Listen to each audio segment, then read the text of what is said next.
설교 말씀 나에게 주시는 말씀으로 아멘하고 받으면 역사가 일어날 줄 믿습니다. 추석을 앞두고 왜 이 본문을 제가 선택해서 말씀을 전하게 되었는가 하는 내용입니다. 이 둘째 아들은 집을 나간 당자라고 하죠. 근데 이 당자, 이 둘째 아들을 성경이 우리 주님이 우리에게 말씀하실 때는 우리가 바로 다 집을 나간 당자라는 이야기입니다. 우리 모두가 죄인이고 둘째 아들이라는 이야기예요. 왜 이 둘째 아들이 그 아버지의 품을 떠났을까요? 아버지의 품이, 아버지의 집이 얼마나 좋은지를 잘 몰랐기 때문에. 오히려 세상이 더 좋은 거예요. 세상의 쾌락과 먹고 즐기고 하는 것들이 훨씬 좋고, 그리고 그 맛을 본 거예요. 그러니까 아주 쾌락적이고 그냥 아주 자기를 즐겁게 만들어주고 이런 세상 것들이 더 좋으니까, 그러니까 그가 세상으로 가겠다고 한 것이에요. 그래서 늘 곁눈질을 하다가 가끔씩 세상 맛을 보다가 이제 아예 그냥 세상으로 나가겠다는 것이에요. 그런데 이제 아버지가 세상 떠나면은 줄 분깃 유산을 갖다가 미리 당겨서 달라고 하는 아주 요 패역한 아들입니다. 신명기 21장에 보면은 유대인의 법은 어떻게 되어 있느냐면은 아버지 유산은 장자는 그러니까 유산을 3분의 1을 받게 되어 있어요. 그러면 이 둘째 아들이니까 둘째니까 뭘 받겠습니까? 유산의 3분의 1을 받는 거예요. 3분의 2는 2배는 그러니까 큰아들이 받고, 그럼 3분의 1을 받아야 되는데, 그러면 아버지가 세상 떠나야지 이 유산을 받을 수 있는데 지금 살아있으면서 어떻게 유산을 받는가? 성경학자들이 추정하기를 살아있을 때 받을 때는 9분의 1을 받는다고 하는 겁니다. 받는다고 하면은, 그러니까 유산의 3분의 1과 9분의 1이 얼마나 차이가 납니까?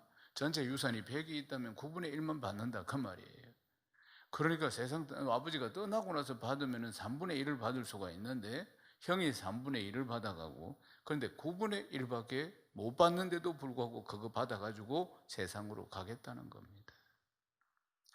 결국은 이제 그 아버지가 이 아들이 보채고 하니까 9분의 1을 줬겠죠.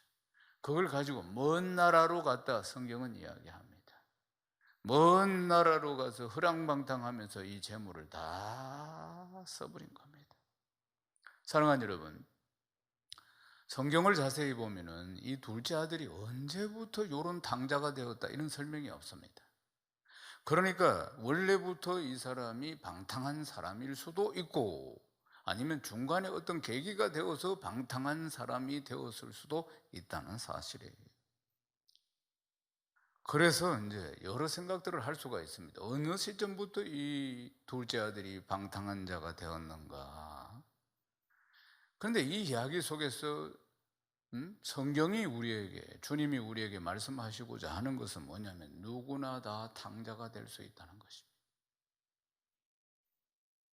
누구라도 세상을 짝해서 당자가 될 수 있다는 이야기인 것입니다. 사랑하는 여러분, 그러므로 우리가 늘 깨어 있어야 할 줄로 믿습니다. 늘 우리는 하늘 백성으로서 이곳에 나그네의 길, 외국인처럼 우리가 살아가는데 이 땅이 잠시 잠깐 살아가는 곳이고, 이 땅에 살아가는 것은 허상이요 실상은 하나님 나라일진데, 내가 가야 할 본향 저 천국일진데, 우리가 늘 실상을 바라보고 하나님 나라를 바라보고 살아가야 할 줄로 믿습니다. 세상의 유혹은 얼마나 달콤한지 모릅니다. 사람들이 왜 죄를 짓습니까? 달콤하기 때문에 그렇습니다. 그게 그저 쓰기만 하면은 누가 마시려고 하겠습니까? 육신의 정욕과 안목의 정욕과 이 세상의 자랑을 말이에요. 사랑하는 여러분, 세상이 주는 템프테이션, 유혹은 달콤한 것이에요. 그러니까 이 달콤한 이 세상의 유혹에 자꾸 맞들이면 못 빠져나온다는 것입니다. 우리의 세상의 유혹을 빠져나갈 장사는 아무도 없어요. 깨어있지 않으면. 그러므로 언제나 깨어있고, 기도로 깨어있고, 말씀으로 깨어있고, 그리고 하늘에 소망을 두고 부름의 상을 향해서 변함없이 달려갈 수 있기를 주님의 이름으로 축원합니다. 사랑하는 여러분, 만약에 우리가 오늘 예배를 드리고 있다 할지라도 내 마음은 세상에 가 있다면 이미 둘째 아들 된 거라는 걸 알아야 합니다. 오늘 말씀이 주는 교훈이 바로 그것입니다. 내 마음의 주인이 누구냐 이 말입니다. 내 모든 관심이 어디에 있느냐 그 말이죠. 내 모든 관심이 하나님께 있고 하나님 나라에 있고 하나님 말씀에 있다면 나는 제대로 된 그리스도인일 것이고, 그렇지 못하고 내 마음은 세상에 있고 어떻게 하면 돈 더 많이 벌고 어떻게 하면 더 잘 살고 어떻게 하면 더 즐길까, 추석인데 어떻게 하면 더 즐길까, 이런 곳에 더 마음을 빼앗기고 있다면 둘째 아들인 것입니다. 디모데후서 4장 10절 말씀 우리 한번 읽어봅시다. 대만은 이 세상을 사랑해서 나를 버리고 데살로니가 갔고, 그레스게는 갈라디아로, 디도는 달마디아로 갔고. 아멘. 데마라는 인물을 보십시오. 데마는 얼마나 훌륭한 일꾼이었는지 모릅니다. 초대교회 때 사도 바울이 얼마나 든든한 동력자였는지 모릅니다. 사도 바울이 감옥에 갇혔을 때도 데마가 힘을 다해서 돕고 그리고 섬겼습니다. 근데 바울 곁에 있는 사람들, 일꾼들이 하나씩 사역을 맡아서 떠나게 됩니다. 그레스게는 갈라디아로, 디도는 달마디아로, 그러니까 파송을 받아서 가게 되는 것이에요.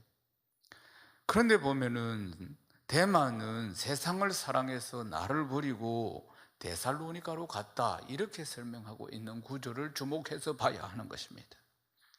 데마가 어떤 사람입니까? 데마라는 이름이 성경에 여러 군데 나옵니다. 유명한 일꾼으로 나옵니다. 골로새서 4장 14절에 사랑을 받는 의사 누가와 또 데마가 너희에게 문안하느니라. 무슨 말씀이에요? 사도 바울과 한 팀이 되어서 지금 사역하고 있다 그 말이에요. 사도 바울 그리고 사랑받는 의사 누가, 데마가 너희에게 문안하느니라. 빌레몬서 1장 24절에도 또한 나의 동력자 마가, 아리스다고, 데마가, 누가가 문안하느니라. 항상 함께 중요한 팀 사역을 했던 인물이 바로 데마임을 볼 수가 있어요. 데마는 정말 신실한 동력자였어요. 정말 사도 바울과 함께 동고동락을 하면서 하나님 나라 확장을 위해서 이 초대교회 시절에 얼마나 힘쓰고 애쓴 인물인지 모릅니다. 골로새서 우리가 지금 조금 전에 4장을 읽었는데, 이 골로새 교회에 보내는 편지는 사도 바울이 1차 투옥되었을 때 쓴 편지입니다. 근데 바울은 데마에게 문안하라 이렇게 이야기할 정도로 얼마나 신실하게 믿는 일꾼인지 몰라요. 빌레몬에게 보내는 편지에도 나오죠. 데마를 언급하자. 언제나 바울과 함께 동력하고 있는, 믿을 수 있는 신실한 일꾼이었다는 사실입니다. 바울 곁에서 함께 한 비전으로 같은 말 같은 마음 같은 뜻으로 달려가는 데마, 하나님 나라 확장을 소망하며 이 땅에 하나님 나라 임하기를 소망하며 달려가는 데마였어요. 그런데 어느 날부터 세상으로 시선을 돌리고 더 세상을 바라보고 세상을 사랑하다가 결국은 떠났다. 세상으로, 데살로니가 세상으로 떠나버린 것입니다.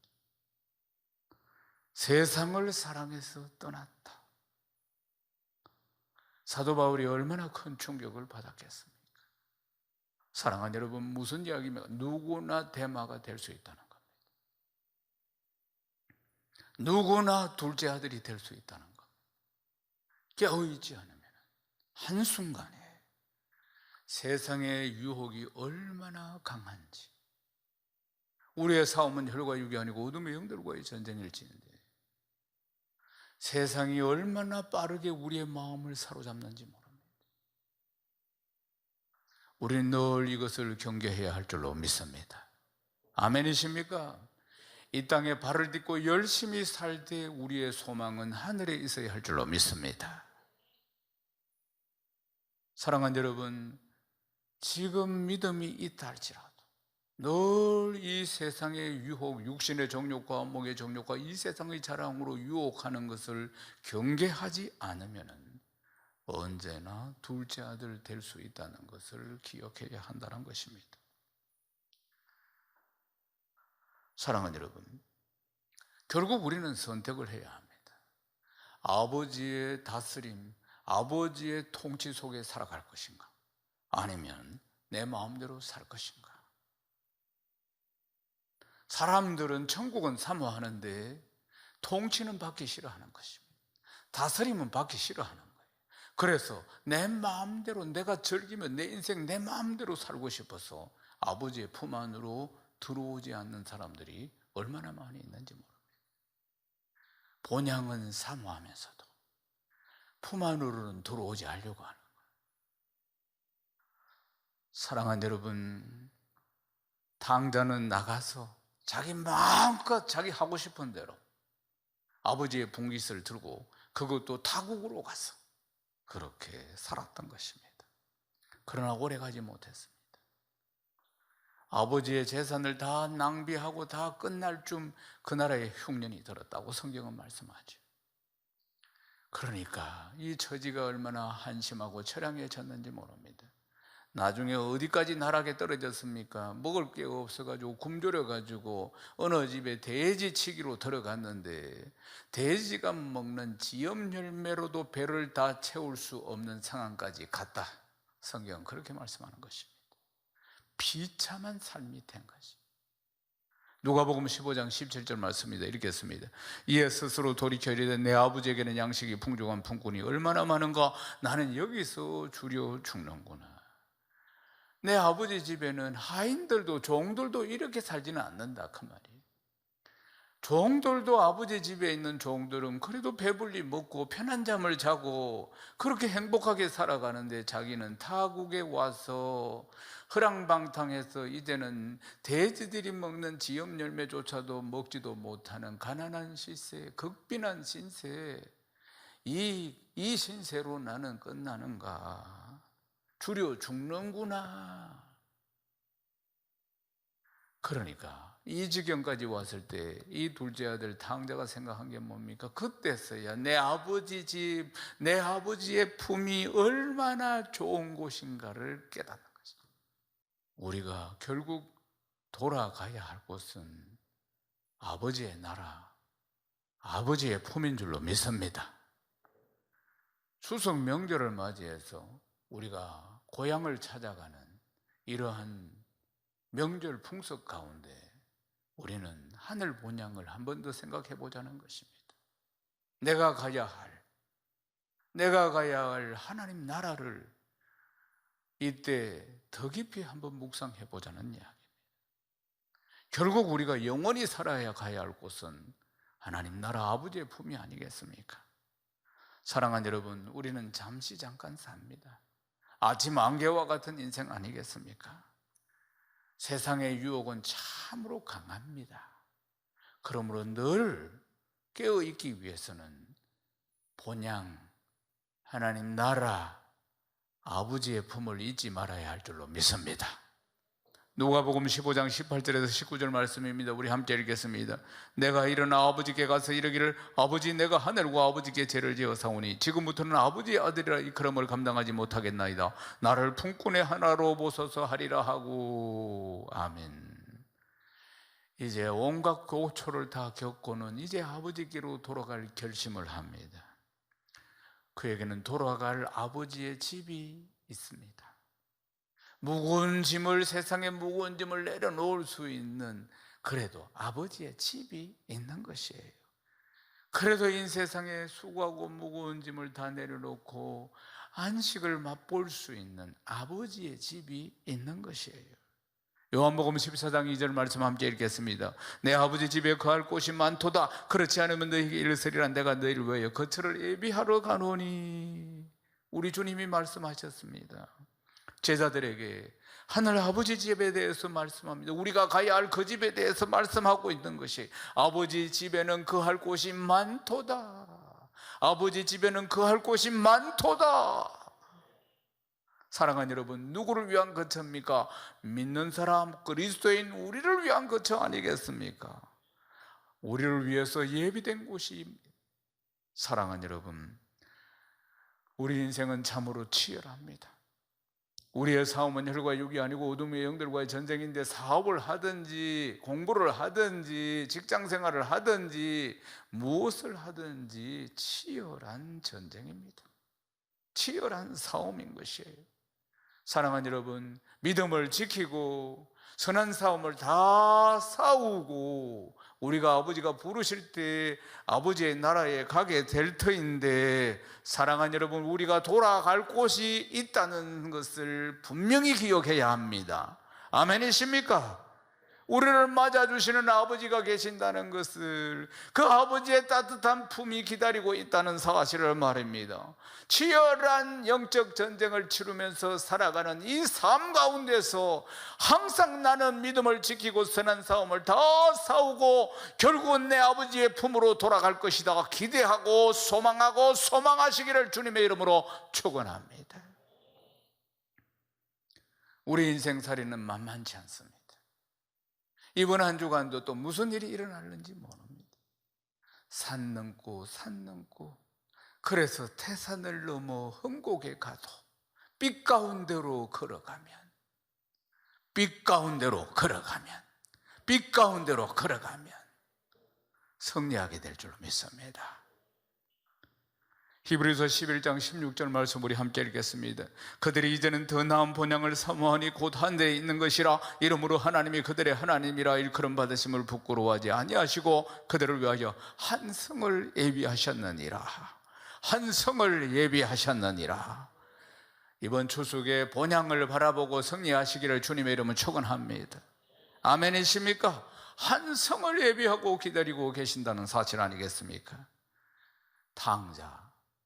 그런데 탕자는 아버지의 집을 잘 알지 못한 것 같습니다. 이런 이야기를 하죠. 이 탕자가, 내가 일어나 아버지께 가서 내가 하늘과 아버지께 죄를 지어 사오니 지금부터 아버지 아들이라 일컬음을 감당하지 못하겠습니다. 나를 품꾼의 하나로 보소서. 이렇게 이야기하는 것입니다. 나는 이제 더 이상 아버지의 아들로서의 자격이 없습니다. 그러니까 저를 그냥 하인으로 받아주십시오. 이래 이야기를 한다는 것입니다. 사랑하는 여러분, 아버지의 집은 어떤 곳입니까? 아버지는 어떤 분이십니까? 죄를 지으면 타락하면 종이 되는 것입니까? 아들이 종이 되는 겁니까? 아닙니다. 아버지의 품은 용서하시고 또 용서하시고 변함없이 사랑하시는 품이십니다. 아멘이십니까? 아버지의 집은 평안한 곳입니다. 어떤 수고하고 무거운 짐도 다 맡길 수 있는 곳입니다. 탕자가 왜 이렇게 오해를 할까요? 그것은 죄에서부터 오는 것입니다. 사랑하는 여러분, 아버지의 재산을 가지고 허랑방탕하고 타락하며 살았기 때문에, 그렇게 많은 죄를 지었기 때문에 이제는 자기는 자격이 안 된다고 생각하는 것입니다. 그래서 하인으로라도 살게 해달라고 그렇게 아버지께 부탁하는 거 아니겠습니까? 사랑하는 여러분, 아버지의 사랑은 변함없는 사랑이십니다. 저는 대대로 예수 믿는 집안에서 모태로부터 예수를 믿어서 지금까지 왔습니다만, 제가 만난 하나님은 어떤 분이십니까? 저는 제가 만난 하나님은, 제가 간증할 수 있는 것은 변함없이 사랑하시는 분입니다. 변함없이 사랑하셔요. 그분의 사랑은 변함이 없습니다. 인생이 변하기 때문에 그분도 변할 거라고 착각하면 안 됩니다. 그분은 영원히 변함이 없으십니다. 헤세드의 사랑이십니다. 언제나 그 자리에 팔을 벌리고 기다리고 계시는 아버지이신 것입니다. 사랑하는 여러분, 아버지의 품은 모든 것을 용서하시는 분입니다. 모든 것을 품어주시는 품이십니다. 세상에 줄 수 없는 평안을 주시는 품이신 것입니다. 비록 억만급의 죄를 지은 탕자이지만은 그 무거운 모든 죄를 다 내려놓을 수 있는 곳이, 용서받을 수 있는 것이 바로 아버지의 품임을 믿으시기를 주님의 이름으로 축원합니다. 누가복음 15장 20절입니다. 함께 읽겠습니다. 이에 일어나 아버지께로 돌아가니라. 아직도 거리가 먼데 아버지가 그를 보고 척은히 여겨 달려가 목을 안고 입을 맞추니. 달려가서 안고 입을 맞춘 행위가 뭘 말합니까? 용서하고 용서하고 용서한다는 거예요. 아멘이십니까? 단순한 인사가 아니라는 겁니다. 잘 돌아왔다는 정도가 아니라는 거예요. 달려가서 안고 입을 맞추었다는 거 아닙니까? 그런데 이 아들은 그 아버지 앞에서 고개를 들 수가 없습니다. 누가복음 15장 21절입니다. 아들이 이르되 아버지, 내가 하늘과 아버지께 죄를 지어서는 지금부터는 아버지 아들이라 이 그름을 감당하지 못하겠나이다. 자기 속에 있는 이야기를 지금 합니다. 자기가 죄를 지었기 때문에 이제는 더 이상 아버지의 아들이라고 일컬음을 당하지 못하겠습니다. 쟤는 아버지의 아들이 아닙니다. 그러니까 다른 종들처럼 종이 되어서 이렇게 아버지를 섬기겠습니다. 그러나 그 아버지의 사랑은 청량할 길이 없습니다. 바다를 먹물 삼아도 하늘을 두루마리 삼아서 그 사랑을 기록해도 다 기록할 수 없는 아버지의 사랑인 것입니다. 누가복음 15장 22절에서 24절 함께 읽겠습니다.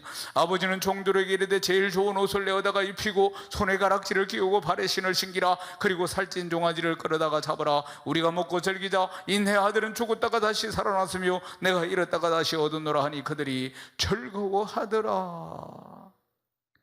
고개를 들지 못하는 아들인데 아버지, 나는 이제 아들로서 자격이 없습니다. 종으로라도 살게 해주세요 하는 이 아들인데도 불구하고 사랑하고 사랑하고 용서하고 용서하고 죽은 아들 돌아온 기쁨처럼 손에 송근에 가락지를 끼워주고, 이것은 무슨 뜻입니까? 아들의 자격을 다시 회복시켜주는 것입니다. 누더기 옷을 벗겨내고 새 옷을 입혀주고, 그리고 더러운 신발, 다 떨어진 신발 다 벗게 만들고 새 신발 신기고. 사랑하는 여러분, 이 모든 행위는 모두 다 내 아들이다. 너는 누가 뭐라고 해도 아들의 지위와 직분과 자격을 회복시켜주는 것입니다. 모든 사람들이 보는 앞에서. 그리고 여기서 끝났습니까? 아닙니다. 내 아들 다시 살아서 돌아왔다. 너무나 기쁘다. 잔치하자. 그래서 살찐 송아지 잡아서 온 동네 사람 다 불러서 죽은 아들 다시 살아 돌아온 기쁨으로 잔치를 벌였다는 것입니다. 사랑하는 여러분, 이것이 하나님 우리 아버지의 사랑입니다. 아멘이십니까? 이것이 하나님 우리 아버지가 우리를 향한 사랑이라는 것이에요. 우리 모두가 돌아온 탕자 아닙니까? 이전에 다 우리가 아버지 품 떠난 사람들 아닙니까? 돌아온 아들에게, 돌아온 주의 자녀들에게 무한한 사랑을 베푸시는 우리 아버지 하나님이십니다. 이 은혜가 이번 명절에 차고 넘치기를 주의 이름 축원합니다. 이제 말씀을 마무리하겠습니다. 많은 사람들이 그래도 추석이라고 해서 또 명절이라 고향을 찾아가기도 하고, 안타까운 마음에 올해는 또 가지 못하는 분들도 많이 있을 것입니다.